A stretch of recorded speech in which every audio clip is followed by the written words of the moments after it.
ಶತಾಯ ಗತಾಯ ಲೋಕ ಕುರುಕ್ಷೇತ್ರ ಗೆಲ್ಲೋದಕ್ಕೆ ಕಾಂಗ್ರೆಸ್ ಕಸರತ್ತು ನಡೆಸ್ತಾ ಇದೆ.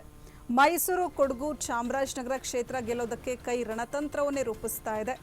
ಶ್ರೀನಿವಾಸ್ ಪ್ರಸಾದ್ರನ್ನ ಭೇಟಿಯಾದ ಎಚ್ ಸಿ ಮಹದೇವಪ್ಪ ಮತ್ತು ಕೆ ವೆಂಕಟೇಶ್ ಅವರು 7 ವರ್ಷಗಳ ನಂತರ ಪ್ರಸಾದನ್ನ ಮಹದೇವಪ್ಪ ಹಾಗೂ ವೆಂಕಟೇಶ್ ಅವರು ಭೇಟಿಯಾಗಿದ್ದಾರೆ. ಸಂಸದ ಶ್ರೀನಿವಾಸ್ ಪ್ರಸಾದ್ ಬೆಂಬಲಕ್ಕಾಗಿ ಕಾಂಗ್ರೆಸ್ ನಾಯಕರು ದುಂಬಾಲು ಬಿದ್ದಿದ್ದಾರೆ. ಮೈಸೂರಿನ ಜಯಲಕ್ಷ್ಮೀಪುರದಲ್ಲಿರುವಂತಹ ಪ್ರಸಾದ್ ನಿವಾಸದಲ್ಲಿ ಭೇಟಿಯನ್ನ ಮಾಡಿದ್ದಾರೆ. ದಲಿತ ರಾಜಕಾರಣದ ಹೆಗ್ಗುರುತಾದಂಥ ಸಂಸದ ವಿ ಶ್ರೀನಿವಾಸ್ ಪ್ರಸಾದ್ ಬೆಂಬಲ ನೀಡಬೇಕು ಅಂತ ಹೇಳಿ ಕಾಂಗ್ರೆಸ್ ದುಂಬಾಲು ಬಿದ್ದಿರುವಂಥದ್ದು. ಸಿದ್ದರಾಮಯ್ಯ ಮತ್ತು ಮಹದೇವಪ್ಪ ವಿರುದ್ಧ ಪ್ರಸಾದ್ ಅವರು ಬೇಸರಗೊಂಡಿದ್ರು. 2013ರಲ್ಲಿ ಸಿದ್ದರಾಮಯ್ಯ ಸಂಪುಟದಲ್ಲಿ ಶ್ರೀನಿವಾಸ್ ಪ್ರಸಾದ್ ಸಚಿವರಾಗಿದ್ದರು.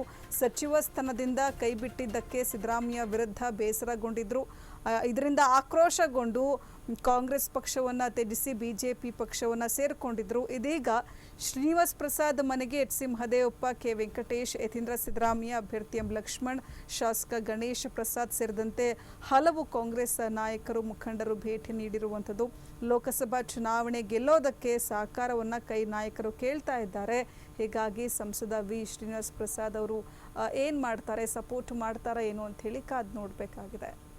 ಈ ಸಂಬಂಧ ಮತ್ತಷ್ಟು ಮಾಹಿತಿಯನ್ನು ಕೊಡ್ತಾರೆ ನಮ್ಮ ಪ್ರತಿನಿಧಿ ಯಶಸ್ ಮಾವುತೂರ್ ನೇರ ಸಂಪರ್ಕದಲ್ಲಿ. ಯಶಸ್ ಮಾವುತೂರ್, 2013ರಲ್ಲಿ ಸಿದ್ದರಾಮಯ್ಯನವರ ಸಚಿವ ಸಂಪುಟದಿಂದ ಕೈಬಿಟ್ಟಿದ್ದಕ್ಕೆ ಸಂಸದ ಶ್ರೀನಿವಾಸ್ ಪ್ರಸಾದ್ ಅವರು ಕಾಂಗ್ರೆಸ್ ಪಕ್ಷವನ್ನು ತೊರೆದು ಬಿಜೆಪಿ ಪಕ್ಷಕ್ಕೆ ಸೇರ್ಪಡೆಗೊಂಡಿದ್ದರು. ಇದೀಗ 7 ವರ್ಷ ಆದಮೇಲೆ ಮಹದೇವಪ್ಪ, ಕೆ ವೆಂಕಟೇಶ್ ಪ್ರಮುಖ ಮುಖಂಡರು ಇದೀಗ ಶ್ರೀನಿವಾಸ್ ಪ್ರಸಾದ್ ಮನೆಗೆ ಭೇಟಿಯನ್ನು ಕೊಟ್ಟು ಬೆಂಬಲ ಕೊಡುವಂತೆ ಕೋರ್ಕೊಂಡಿರುವಂಥದ್ದು. ಹೀಗಾಗಿ ಸಪೋರ್ಟ್ ಮಾಡ್ತಾರಾ ಹೇಗೆ ಪ್ರಸಾದ್ ಅವರು ಅಂತ ಹೇಳಿ?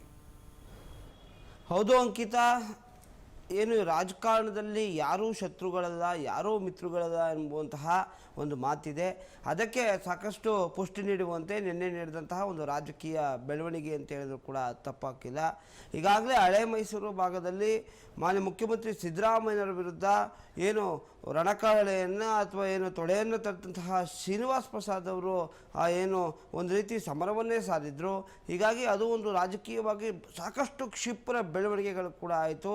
ಏನು ಈ ಹಿಂದೆ ಅಧಿಕಾರದಲ್ಲಿಂದ ಸಿದ್ದರಾಮಯ್ಯನವರ ಒಂದು ಕ್ಯಾಬಿನೆಟ್ನಲ್ಲಿ ಕಂದಾಯ ಸಚಿವರಾಗಿ ಸೇವೆ ಸಲ್ಲಿಸಿದಂತಹ ಶ್ರೀನಿವಾಸ್ ಪ್ರಸಾದ್ ಅವ್ರನ್ನ ಏಕಾಏಕಿ ಏನು ಸಚಿವ ಸ್ಥಾನದಿಂದ ಕೈ ಬಿಡಲಾಯಿತು.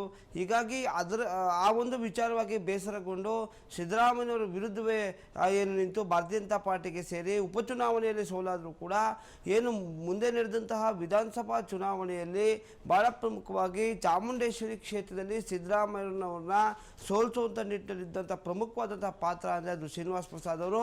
ಹೀಗೆ ಅನೇಕ ವಿಚಾರಗಳಲ್ಲೂ ಕೂಡ ಸಿದ್ದರಾಮಯ್ಯನವರ ಕಾರ್ಯವೈಖರಿ ಬಗ್ಗೆ ಕಿಡಿಯನ್ನು ಕಾರ್ತಿದ್ರು. ಇಷ್ಟೆಲ್ಲ ಬೆಳವಣಿಗೆಗಳಿದ್ದರೂ ಕೂಡ ಲೋಕಸಭಾ ಚುನಾವಣೆ ಏನಿದೆ ಇದು ಕಾಂಗ್ರೆಸ್ಗೆ ಪ್ರತಿಷ್ಠೆಯ ಪ್ರಶ್ನೆ ಆಗಿದೆ. ಏನು ಸಚಿವರಾದಂತಹ ಎಚ್ ಸಿ ಮಹದೇವಪ್ಪ ಅವರ ಪುತ್ರ ಸುನೀಲ್ ಬೋಸ್ ಅವರು ಇಳಿತಾ ಇರ್ತಕ್ಕಂಥದ್ದು. ಹೀಗಾಗಿ ಮೈಸೂರು, ಚಾಮರಾಜನಗರ ಭಾಗದಲ್ಲಿ ಶತಾಯಗತ ಕಾಂಗ್ರೆಸ್ ಪಕ್ಷಕ್ಕೆ ಬಲಿಷ್ಠ ಮಾಡಬೇಕು, ಕಾಂಗ್ರೆಸ್ ಪಕ್ಷ ಗೆಲ್ಲೇಬೇಕು ಅನ್ನೋ ದೃಷ್ಟಿಯಿಂದ ಸಿದ್ದರಾಮಯ್ಯವರು ಕೂಡ ತಮ್ಮ ಮುನಿಸನ್ನು ಮರೆತು ಏನು ಶ್ರೀನಿವಾಸ್ ಪ್ರಸಾದ್ ಅವ್ರ ಜೊತೆ ಮಾತನಾಡಿದ್ದಾರೆ ಎನ್ನುವಂತಹ ಮಾಹಿತಿ ಇದೆ. ಬಹಳ ಪ್ರಮುಖವಾಗಿ ಎಚ್ ಸಿ ಮಹದೇವಪ್ಪ ಅವರು ಕೂಡ ಏನು ತಮ್ಮ ಹಳೆ ವೈಷಮ್ಯಗಳಿರ್ಬೋದು ಅಥವಾ ತಮ್ಮ ಹಳೆ ಮುನುಸುಗಳನ್ನು ಕೂಡ ಮರೆತು ಶ್ರೀನಿವಾಸ್ ಪ್ರಸಾದ್ ಅವ್ರನ್ನ ಭೇಟಿಯಾಗಿರ್ತಕ್ಕಂಥದ್ದು ಹಾಗೂ ಮುಂದೆ ಲೋಕಸಭಾ ಚುನಾವಣೆಯಲ್ಲಿ ಕಾಂಗ್ರೆಸ್ ಪಕ್ಷಕ್ಕೆ ಸಹಕಾರವನ್ನು ಕೋರಿರ್ತಕ್ಕಂಥದ್ದು. ಇದೊಂದು ಮತ್ತೊಂದು ವೇಳೆ ಆದರೆ ಭಾಳ ಪ್ರಮುಖವಾಗಿ ಶ್ರೀನಿವಾಸ್ ಪ್ರಸಾದ್ ಅವರು ಕರ್ನಾಟಕದಲ್ಲಿ ತಮ್ಮದೇ ಆದಂತಹ ಒಂದು ರಾಜಕೀಯವಾಗಿ ತಮ್ಮದೇ ಆದಂತಹ ನೇರ ನುಡಿ ಶೈಲಿಯ ಮೂಲಕ ತತ್ವ ಸಿದ್ಧಾಂತದ ಮೂಲಕ ಏನು ರಾಜಕಾರಣವನ್ನು ಮಾಡಿದಂಥವ್ರು. ಅವ್ರಿಗೆ ತಮ್ಮದೇ ಆದಂತಹ ಫ್ಯಾನ್ ಫಾಲೋವರ್ಸ್ ಇದ್ದಾರೆ ಹಾಗೂ ಅವರದೇ ಆದಂತಹ ವೋಟ್ ಬ್ಯಾಂಕ್ ಇರ್ತಕ್ಕಂಥದ್ದು. ನೇರ ನಿಷ್ಠೂರವಾದಂತಹ ರಾಜಕಾರಣ ಮಾಡೋದ್ರಲ್ಲಿ ಮೊದಲ ಸ್ಥಾನದಲ್ಲಿ ಶ್ರೀನಿವಾಸ್ ಪ್ರಸಾದ್ ಅವರು ನಿಲ್ತಾರೆ. ಹೀಗಾಗಿ ಶ್ರೀನಿವಾಸ್ ಪ್ರಸಾದ್ ಅವರು ಕೂಡ ಕಳೆದ ಲೋಕಸಭೆ ಚುನಾವಣೆಗೆ ಸ್ಪರ್ಧಿಸಿ ಸಂಸದರು ಕೂಡ ಆಗಿದ್ದರು ಹಾಗೂ ತಮ್ಮ ಹಳೆಯ ಹರ್ಷವರ್ಧನ್ ಕೂಡ ನಂಜನಗೂಡಿನಲ್ಲಿ ಟಿಕೆಟನ್ನು ಕೊಡಿಸಿ ಏನು ಜಯವನ್ನು ಕೂಡ ಗಳಿಸಿದರು.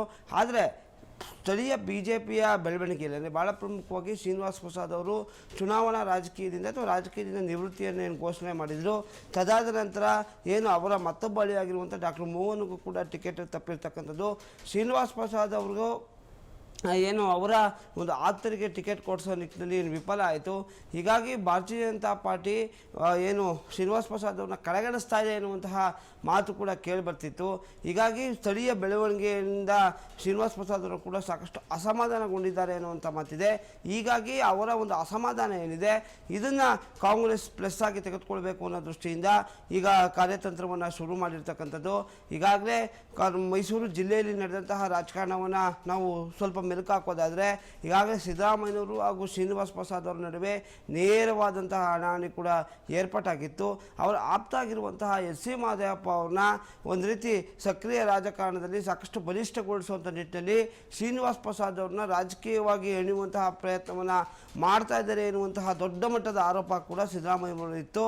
ಆದರೆ ಸ್ಥಳೀಯ ಬೆಳವಣಿಗೆಯಲ್ಲಿ ತಮ್ಮ ಆಪ್ತನ ಪುತ್ರನ ಗೆಲ್ಲಿಸುವಂಥ ನಿಟ್ಟಿನಲ್ಲಿ ಸಿದ್ದರಾಮಯ್ಯನವರು ಕೂಡ ತಮ್ಮ ಅಸಮಾಧಾನ ಅಥವಾ ತಮ್ಮ ಮನಸ್ಸಿನಲ್ಲಿರ್ತಕ್ಕಂಥ ಏನು ಶ್ರೀನಿವಾಸ ಪ್ರಸಾದ್ ಮೇಲಿರುವಂತಹ ಬೇಸರ ಏನಿದೆ ಅದನ್ನು ಬದಿಗೊಟ್ಟು ಈಗ ಶ್ರೀನಿವಾಸ ಪ್ರಸಾದ್ ಅವ್ರನ್ನ ಪಕ್ಷಕ್ಕೆ ಸಹಕಾರವನ್ನು ನೀಡಿ ಅಂತ ಹೇಳಿ ಕೂಡ ಮನವಿಯನ್ನು ಮಾಡಿದ್ದಾರೆ ಎನ್ನುವಂಥ ಮಾತಿದೆ.